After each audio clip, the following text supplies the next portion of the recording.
आपण पूर्व अध्याय देखिले तू तू डरिबा हेतु कोमतीर कंठ सुखी जाइतिला। नर्तकीर पोशाक पिंधि गोटे झीओटीए ता सामने छिड़ा होइतिला। ता मुह सारा दाग थिला आउ ता भितरे पोक चालुथिले। आखिर डोला धड़ा हेकी बाहर को चली आसीथिला। से गोटे थर मेघना आड़कू देखिला आउ मेघना हाथ में बंधा जाइतिबा से रक्षा सूत्र सेईटा खोली जाई पड़ीगला। सेतेबेले से आत्मा पुणी थरे मेघना शरीर भितर को पशिगला। आउ मेघना निज बेकू पछ आड़कू बुलेई भयानक भावरे हसी निज माँ को देखिला। कहिथिली ना मु निजर प्रतिशोध मु नेई कि जेबे बोली। एबे जानी पारिलु ना मु किए। गोमती डरी जाई थरुथिला। ता आखिर लुह बहुथिला आउ ओठ सुखी जाइथिला। एटा सत हेई पारिबनी, एमिति हेई पारिबनी। हेले सामने छिड़ा हेतिबा मेघनार भयानक हस ताको आहुरी डरौथिला। से हस पछर लुचि रहितिबा शब्द जान ता आत्मा को चिरी दउथला। निजर कर्म फल तते निश्चय मिलिबो, हेले एते सहजरे नुह। जेमिति मु कष्टरे मरिछि सेमिति तू निज आखि सामनारे निज झियर मृत्यु देखिबु। गोमतीर छाती थरी उठिला। ता आखिरे डर आउ कष्ट एका सांगरे देखा जाउथिला। जेमिति कौनसी पुरुणा रहस्य ता आखि सामना को आसी जाइथिला। से कांदी पकेला आउ थरुथुबा ओठरे से आत्माठू जीवनर भिक्षा मागिला। से बारंबार या कहूथला कि हब जदि मो जीवन नहीं जा, किंतु मो झियो को छाड़ी दे। मु मो झियर जीवनर भिक मागुची तोठू। तू मते मारी दे, हेले मो झियो को छाड़ी दे। एतिकी कहिकी गोमती ता थरुथुबा हातरे निजर बेकरे छुरी रखिदेला। ता आखिरो लुह बिल्कुल भी रहु नथिला। किंतु तार अवस्था देखी मेघना आउरी जोरे जोरे हसी चलला। आउ से गोमती को कहिला, निज झियो को कष्टरे देखी कि एते डरी गलु तू। मने अछि मो सहित तू कौन करिथिलु? पाखापाखि प्राय 35 वर्ष तले राजस्थान राजघर रे नर्तकी चंद्रमुखी नृत्य करथिला। महाराज एक दृष्टि रे चंद्रमुखी को नृत्य करथवार देखि चलतले। आउ रानी को नजर महाराजंको उपरे रहिथिला। चंद्रमुखी पाई महाराजंको आखिरे जो भाव थिला सेटा रानी को स्पष्ट देखा जाउथिला। ए नृत्यिका चंद्रमुखीर उद्देश्य मु भल भाबरे बुझी पारुची। निज रूपरू राजा को निज आड़कू करबाकू चाहूची। मु स्थान नबाकू चाहूची, किंतु मु थाउ थाउ एमिति केबे भी हेई पारिबनी। मु एमिति केबे भी हबाकू देबिनी। रातिर समय चंद्रमुखी राजमहलरू निज घर आड़कू जाउथिला। सेतेबेले पछपटू केही जणे ता कांध उपरे हाथ रखिला। से डरिकी पछकू बुलिला तो ता सामनारे महाराज छिड़ा हेतिले। महाराज आपण डरनी चंद्रमुखी। मु तुम पई नुआ घुंगुर नहीं के आसछि। तम गोड़े ए घुंगुर बहुत सुंदर लागिबो। भाबिली मु तुमको देबी। परंतु महाराज ए सब कौन आवश्यक? रखिनिया चंद्रमुखी, प्रेम रे दउची।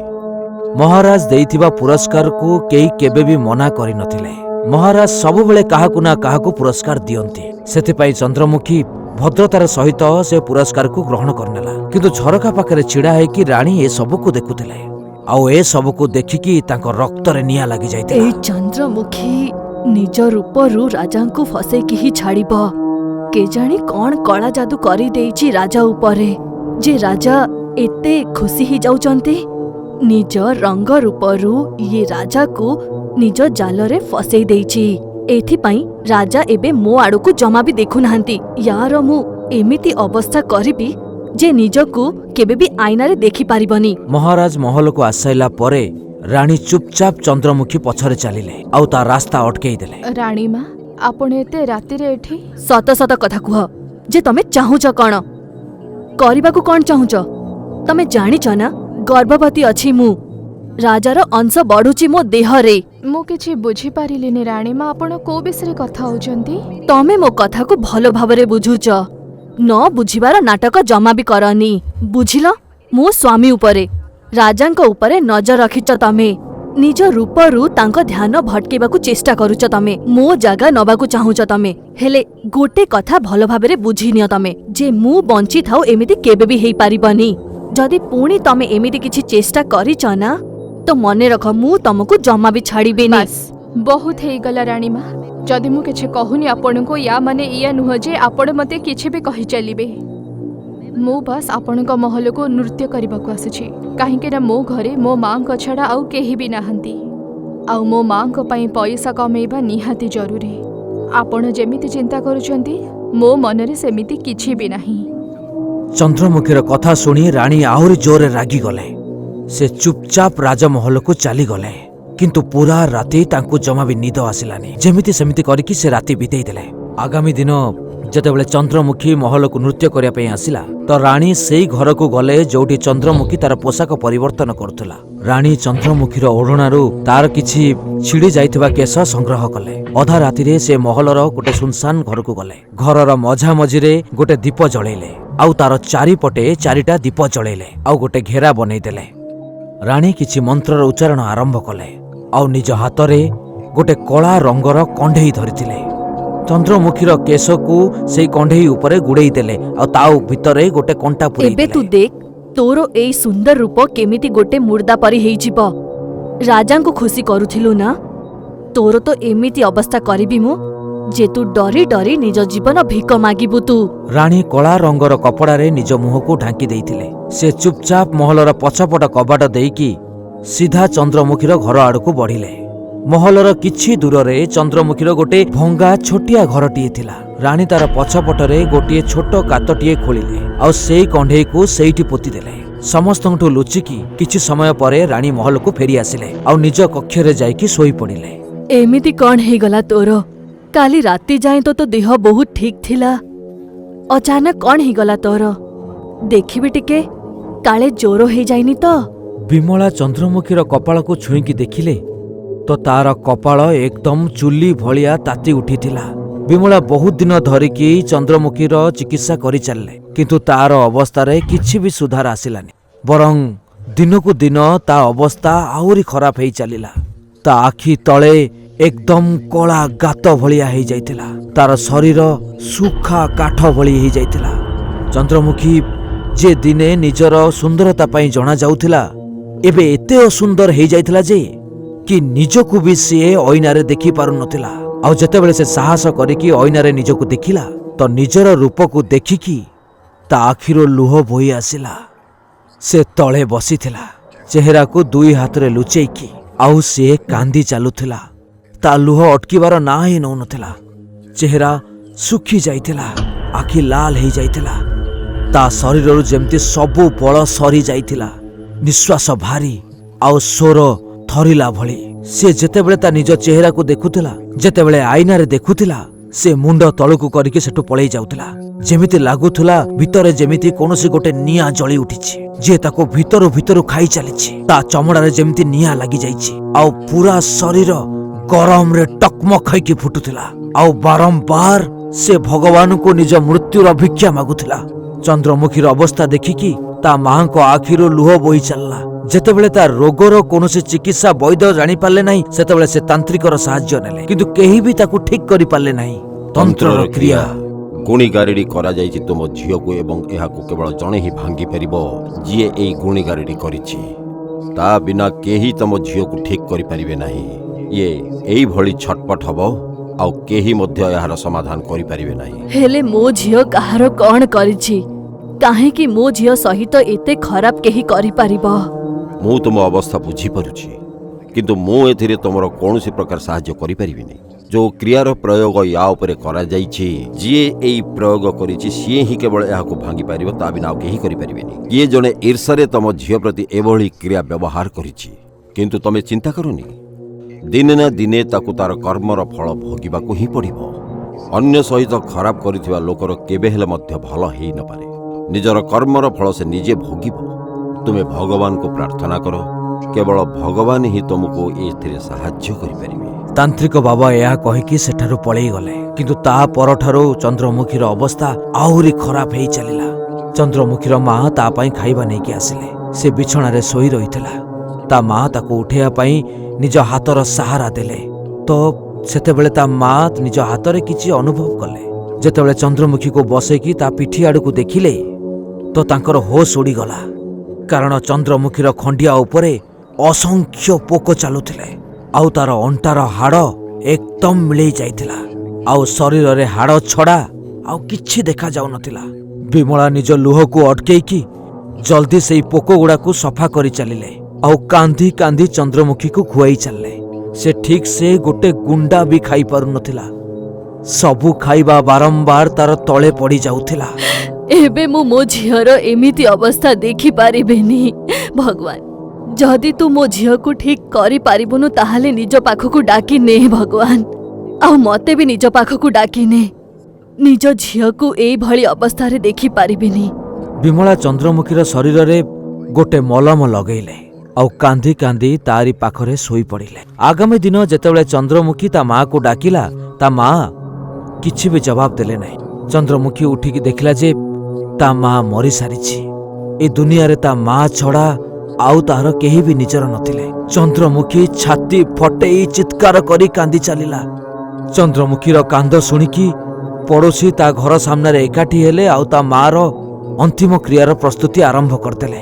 ମାଆର ଅନ୍ତିମ କ୍ରିୟା ପରେ ଚନ୍ଦ୍ରମୁଖୀ ନିଜ ଘରେ ଗୋଟେ ଜୀବନ୍ତ ଶବ ପରି ତା ବିଛଣାରେ ଶୋଇ ରହିଥିଲା। ସେତେବେଳେ ରାଣୀ ତା ଘରକୁ ଆସିଲେ। ଶୁଣିଲି ଯେ ତମ ମା ଏଇ ଦୁନିଆରେ ନାହାନ୍ତି। ବହୁତ କଷ୍ଟ ହେଲା ଏଇଟା ଶୁଣିକି, ଆଉ ତମ ଅବସ୍ଥା ଦେଖିକି ବି। ସମସ୍ତେ ନିଜ କର୍ମର ଫଳ ଭୋଗନ୍ତି।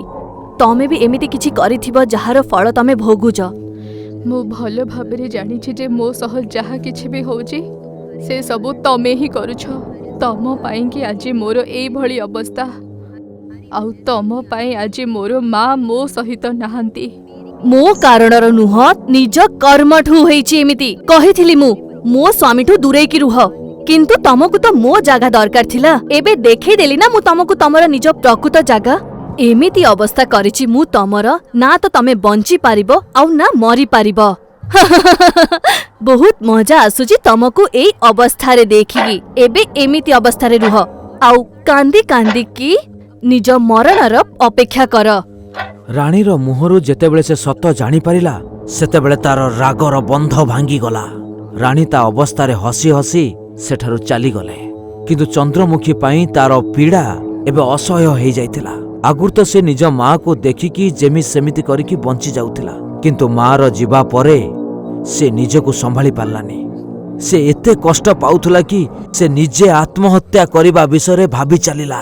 ସେ ଘରେ ରଖାଯାଇଥିବା ଛୁରୀ ଉଠେଇଲା ଆଉ ନିଜ ବେକ ଉପରେ ରଖିଦେଲା। ତା ଆଖିରୁ ସେ କଷ୍ଟର ଲୁହ ବାରମ୍ବାର ଲଗାତାର ବୋହି ତୋ ଚାଲୁଥିଲା। ପାଇଁ ମୋର ଆଜି ଏମିତି ଅବସ୍ଥା ଗୋମତି। ତୋ ପାଇଁକି ମୋର ମା ଏତେ ଦୁଃଖରେ ଦୁନିଆ ଛାଡ଼ିକି ଚାଲିଗଲେ, ଆଉ ଆଜି ତୋ ପାଇଁକି ମୁଁ ମୋର ଜୀବନ ବି ଦେବାକୁ ଯାଉଛି। ଅଭିଶାପ ଦଉଛି ମୁଁ ତତେ। ଗୋଟେ ଦିନ ମୁଁ ନିଶ୍ଚୟ ଫେରିବି, ଆଉ ସେଇ ଦିନ ମୁଁ ଶେଷ କରିଦେବି ତତେ ଆଉ ତୋର ପୁରା ପରିବାରକୁ। ଯେମିତି ମୁଁ କଷ୍ଟରେ ମରି ମରିକି ନିଜର ଜୀବନ ଦଉଛି, ସେଇଭଳି ଦୃଶ୍ୟ ଗୋଟେ ଦିନ ତୁ ତ ଆଖି ସାମ୍ନାରେ ଦେଖିବୁ। ତୁ ବି ନିଜର ମୃତ୍ୟୁର ଭିକ ମାଗିବୁ, ଆଉ ନିଜ ପରିବାରର ମୃତ୍ୟୁର ବି ଭିକ ମାଗିବୁ, ହେଲେ ମୃତ୍ୟୁ ତତେ କେବେ ବି ମିଳିବନି। ଚନ୍ଦ୍ରମୁଖୀ ନିଜେ ଆତ୍ମହତ୍ୟା କରିଦେଲା। କିନ୍ତୁ ଯୋଉଭଳି ସେ କଷ୍ଟ ପାଇକି ନିଜ ଜୀବନ ହରେଇଲା, ତା ଆତ୍ମା ମୁକ୍ତି ପାଇଲାନି, ବରଂ ପ୍ରତିଶୋଧର ନିଶାରେ ବୁଲି ଚାଲିଲା। କିଛି ଦିନ ପରେ ରାଣୀଙ୍କର ପ୍ରସବର ଦିନ ଆସିଲା। ଅଧା ରାତିରେ ତାଙ୍କୁ ପ୍ରସବର ପୀଡ଼ା ହେଲା। ସାହି ରାଜଘରର ଧାଈଙ୍କୁ ସେଠାକୁ ଡକାଗଲା। ରାଣୀ ବହୁତ ଜୋରରେ କଷ୍ଟ ପାଇ ଚାଲୁଥିଲେ। ଠିକ୍ ସେତିକି ବେଳେ ସେ କିଛି ସମୟ ପରେ ଗୋଟେ ଛୁଆକୁ ଜନ୍ମ ଦେଲେ। କିନ୍ତୁ ସେ ଛୁଆକୁ ଦେଖିକି ଧାଈ ଚିତ୍କାର କରି ଉଠିଲେ। ପିଲା ମରିସାରିଥିଲା ଆଉ ତାର ପୁରା ଶରୀର ନୀଳ ପଡ଼ିଯାଇଥିଲା। ତା ଛାତି ଉପରେ ତନ୍ତ୍ରର ଗୋଟେ ଚିହ୍ନ ଥିଲା, ଯାହାକୁ ଦେଖିକି ଧାଈ ମା ସବୁ କିଛି ବୁଝିଗଲେ। କଣ ହେଇଗଲା ମା? ବହୁତ ବଡ ଘଟଣା ଘଟି ଯାଇଛି। ଏଇଟା କୌଣସି ଶୁଭ ସଂକେତ ନୁହଁ। କଥା ବାସ୍ ଏତିକି ନୁହଁ ରାଣୀ ଯେ ଆପଣଙ୍କ ଛୁଆ ମୃତ ଜନ୍ମ ହେଇଛି, ବରଂ ଆପଣଙ୍କ ଜୀବନରେ ବହୁତ କିଛି ବଡ ଘଟିବାକୁ ଯାଉଛି, ଯାହାର ଆରମ୍ଭ ଏବେଠୁ ହେଇଯାଇଛି। କୌଣସି ଆତ୍ମା ଆପଣଙ୍କ ଉପରେ ନଜର ରଖୁଛି। ଆପଣଙ୍କ ବଂଶ ବଢିବାକୁ ଜମା ବି ଦବନି। କୌଣସି ବାବାଙ୍କୁ ଡାକି ନିଜ ଇଲାଜ କରିଦିଅନ୍ତୁ, ନହେଲେ ସବୁ ଶେଷ ହେଇଯିବ। ଇଏ ଆପଣ କଣ କହୁଛନ୍ତି? ମୁଁ ଏକଦମ ଠିକ କଥା କହୁଛି। ନିଜର ଇଲାଜ କରିଦିଅନ୍ତୁ, ନହେଲେ ପରିଣାମ ଭଲ ହବନି ରାଣୀ ମା। ରାଣୀ ନିଜ ଛୁଆର ମୃତ୍ୟୁର ଭାବନାରୁ ବାହାରି ନଥିଲେ କି କିଛି ଦିନ ପରେ ତାଙ୍କୁ ମହଲରେ କେବଳ ଘୁଙ୍ଗୁରର ଶବ୍ଦ ଶୁଣାଗଲା। ସେ ଶବ୍ଦକୁ ଶୁଣି ରାଣୀ ପୁରାପୁରି ଡରିଗଲେ। ଆଉ ତାଙ୍କ ଦେହରୁ ଝାଳ ବାହାରି ଚାଲିଲା ଆଉ ଭୟରେ ତାଙ୍କର ପୂରା ଶରୀର ଥରି ଉଠୁଥିଲା। ସେ ଡରି ଡରିକି ଉଠିଲେ। ଯେମିତି ହିଁ ସିଏ ସାମ୍ନାକୁ ଦେଖିଲେ ତାଙ୍କର ହୋସ୍ ଉଡ଼ିଗଲା। ଚନ୍ଦ୍ରମୁଖୀ ଠିକ୍ ତାଙ୍କ ସାମ୍ନାରେ ଛିଡ଼ା ହେଇଥିଲା। ତା ଶରୀରରେ କେବଳ ହାଡ଼ ଦେଖାଯାଉଥିଲା। ଚେହେରା ପୂରାପୂରିକି ସଡ଼ି ଯାଇଥିଲା ଆଉ ସେ ଭୟାନକ ଭାବରେ ହସି ହସି ରାଣୀଙ୍କ ଆଡ଼କୁ ଅଗ୍ରସର ହେଲା। ତାକୁ ଦେଖିକି ରାଣୀ ପଛକୁ ଚାଲିଲେ କିନ୍ତୁ ଭାରସାମ୍ୟ ହରେଇକି ତଳେ ଗଳି ପଡ଼ିଲେ। ଚନ୍ଦ୍ରମୁଖୀର ଆତ୍ମା ତାଙ୍କ ଉପରକୁ ଲମ୍ଫ ପ୍ରଦାନ କଲା। ରାଣୀ ଜୋରରେ ଚିତ୍କାର କଲେ। ତାଙ୍କର ଚିତ୍କାର ପୁରା ମହଲରେ ଖେଳିଗଲା। ତାଙ୍କ ଚିତ୍କାର ଶୁଣି ମହାରାଜାଙ୍କର ନିଦ ଭାଙ୍ଗିଗଲା। ରାଜା ଦୌଡ଼ିକି ଆସିଲେ ଆଉ ତାଙ୍କୁ ଖଟ ଉପରେ ବସେଇଲେ। କ'ଣ ହେଲା ତୁମର? ତମେ ତଳେ କେମିତି ପଡ଼ିଗଲ? ଆଉ ତମେ ଚିତ୍କାର କାହିଁ କରୁଥିଲ? ତମେ ଠିକ୍ ଅଛ ତ? ନାହିଁ, ସେ ଆସିଥିଲା। ସେ ମତେ ମାରିବା ପାଇଁ ଆସିଥିଲା। ସିଏ ମୋ ଛୁଆକୁ ବି ମାରି ଦେଇଛି ଆଉ ସିଏ ଏବେ ମତେ ବି ଛାଡ଼ିବନି। କିଏ କିଏ ସେ ତୁମ ଛୁଆକୁ ମାରିଦେଲା ଆଉ କିଏ ତୁମକୁ ଛାଡ଼ିବ ନାହିଁ? ଚନ୍ଦ୍ରମୁଖୀର ଆତ୍ମା ସେଇ ଆସିଥିଲା। ତମେ ଶୀଘ୍ର ବାବାଙ୍କୁ ଡାକ, ନହେଲେ ସେ କାହାକୁ ବି ଛାଡ଼ିବନି। କ'ଣ? ଚନ୍ଦ୍ରମୁଖୀର ଆତ୍ମା? କିନ୍ତୁ ସିଏ ତୁମକୁ କାହିଁ ଅସୁବିଧାରେ ପକେଇବ? ତମେ ତାର କ'ଣ ଅସୁବିଧା କରିଥିଲ କି? ଡରି ଡରିକା ରାଣୀ ଏବେ ସବୁ ସତ କଥା କହିଦେଲେ। ସେ ରାତି ଯେମିତି ସେମିତି କରି କଟିଗଲା। ଆଗାମୀ ଦିନ ରାଜା ଗୋଟେ ତାନ୍ତ୍ରିକକୁ ଡକେଇଲେ। ସଞ୍ଜ ହେବା କ୍ଷଣି ତାନ୍ତ୍ରିକ ମହଲରେ ଗୋଟେ ଘେରା ବନେଇଲା ଆଉ ଘେରା ଭିତରେ ଅଗ୍ନି ପ୍ରଜ୍ୱଳିତ କରିକି ବସି ପଡ଼ିଲା। ଆଉ ସେ କିଛି ମନ୍ତ୍ର ପଢ଼ି ପଢ଼ିକି ଚନ୍ଦ୍ରମୁଖୀର ଆତ୍ମାକୁ ସେଠିକି ଆସିବାକୁ ନିମନ୍ତ୍ରଣ ଦେଲା। ଠିକ୍ ସେତିକି ବେଳେ ରାଣୀଙ୍କ ଶରୀର ଥରି ଉଠିଲା ଆଉ ସେ ଜୋର ଜୋରରେ ହସି ଚାଲିଲେ। ରହିବାକୁ ଦେ ତାନ୍ତ୍ରିକ, ତୁ ମୋର କିଛି ବି କରିପାରିବୁନି। ଇଏ ଯାହା ନିଜ କର୍ମ କରିଛି ତାକୁ ୟାର ଫଳ ଭୋଗିବାକୁ ପଡ଼ିବ। ୟା ପାଇଁ ମୁଁ ଆଉ ମୋ ମା ବହୁତ କଷ୍ଟରେ ମରିଛୁ। ୟାକୁ ମୁଁ ଭଲସେ ରହିବାକୁ ଦେବିନି ଆଉ ନା ୟା ବଂଶକୁ ଆଗକୁ ବଢିବାକୁ ଦେବି, ନାହିଁ ଏଇ 2 ଜଣଙ୍କୁ ବଞ୍ଚିବାକୁ ଦେବି। ଏ ଆତ୍ମା ବହୁତ ବିପଦପୂର୍ଣ୍ଣ ହେଇଯାଇଛି ରାଜା। ୟାକୁ ମୁଁ ମୁକ୍ତି ଦେଇପାରିବିନି। ୟାର ଅନ୍ୟ କିଛି ନିବାରଣ କରିବାକୁ ପଡ଼ିବ। ତୁ ମୋର କିଛି ବି କରିପାରିବୁନି ତାନ୍ତ୍ରିକ। ନିଜ ପ୍ରତିଶୋଧ ମୁଁ ନିଶ୍ଚୟ ନେଇକି ରହିବି। ତାନ୍ତ୍ରିକ ସମସ୍ତଙ୍କୁ ମହଲରେ ବାହାରେ ଛିଡ଼ା କରିଦେଲା ଆଉ ରାଣୀଙ୍କୁ ନିଜ ମନ୍ତ୍ରର ଶକ୍ତି ଦ୍ୱାରା ବାରଣ୍ଡା ଉପରେ ଛିଡ଼ା କରିଦେଲା। ସେ ଲଗାତାର ମନ୍ତ୍ରର ଉଚ୍ଚାରଣ କରି ଚାଲୁଥିଲେ ଆଉ ରାଣୀଙ୍କ ଶରୀର ଉପରେ ବିଭୂତି ପକେଇ ଚାଲୁଥିଲେ ଆଉ ରାଣୀଙ୍କ ଶରୀର ଭିତରେ ଥିବା ଚନ୍ଦ୍ରମୁଖୀର ଆତ୍ମା ଜୋର ଜୋରରେ ଚିଲେଇ ଚାଲୁଥିଲା। ତାନ୍ତ୍ରିକ ମହଲର ଚାରିପଟେ ବିଭୂତି ଦ୍ୱାରା ଗୋଟେ ବୃତ୍ତାକାର କରିଦେଲା। କିଛି ସମୟ ପରେ ସେ ରାଣୀଙ୍କ ଶରୀର ଉପରେ ଗଙ୍ଗା ଜଳ ପକେଇ ଚାଲିଲେ। ମହଲ ବାହାରେ ବନାଯାଇଥିବା ବୃତ୍ତ କାରଣରୁ ଚନ୍ଦ୍ରମୁଖୀର ଆତ୍ମା ମହଲ ବାହାରକୁ ଯାଇପାରିଲାନି ଆଉ ଗଙ୍ଗା ଜଳର ଶକ୍ତି ପାଇଁ ସେ ରାଣୀଙ୍କ ଶରୀରରେ ମଧ୍ୟ ରହିପାରିଲା ନାହିଁ ଆଉ ସେଥିପାଇଁ ସେ ରାଣୀଙ୍କ ଶରୀରକୁ ଛାଡ଼ିକି ମହଲ ଭିତରକୁ ପ୍ରବେଶ କରିବାକୁ ପଡ଼ିଲା। ଠିକ୍ ସେତିକି ବେଳେ ରାଣୀଙ୍କ ଶରୀର ଭାରସାମ୍ୟ ହରେଇକି ତଳେ ବାହାରେ ଗଳି ପଡ଼ିଲା। ଏ ସୁଯୋଗକୁ ଦେଖିକି ତାନ୍ତ୍ରିକ ମହଲର କବାଟ ବନ୍ଦ କରିଦେଲା ଆଉ ତା ଉପରେ ମନ୍ତ୍ରିତ ସୂତା ଆଉ ଡେଉଁରିଆ ବାନ୍ଧିଦେଲା, ଯେମିତି ଚନ୍ଦ୍ରମୁଖୀର ଆତ୍ମା ସବୁବେଳେ ମହଲ ଭିତରେ ବନ୍ଦ ହେଇକି ରହିଯାଉ। ମୁଁ ମନ୍ତ୍ର ଶକ୍ତି ବଳରେ ତା ଆତ୍ମାକୁ ମହଲ ଭିତରେ କଏଦ କରି ରଖିଛି। ଆପଣ ବର୍ତ୍ତମାନ ଏଇ ମହଲକୁ ଛାଡ଼ି ଚାଲିଯାଆନ୍ତୁ ଆଉ ଏତେ ଦୂର ଚାଲିଯାଆନ୍ତୁ ଯେ ପୁଣି ଥରେ ଆପଣ ଏଠିକି ଫେରି ଆସିବେନି। ଏଇ କବାଟ ସବୁଦିନ ପାଇଁ ବନ୍ଦ ହେଇଗଲା। ଯଦି ଏ କେବେ ଖୋଲିଯାଏ ତାହେଲେ ସିଏ ତମର ବିନାଶର କାରଣ ହବ।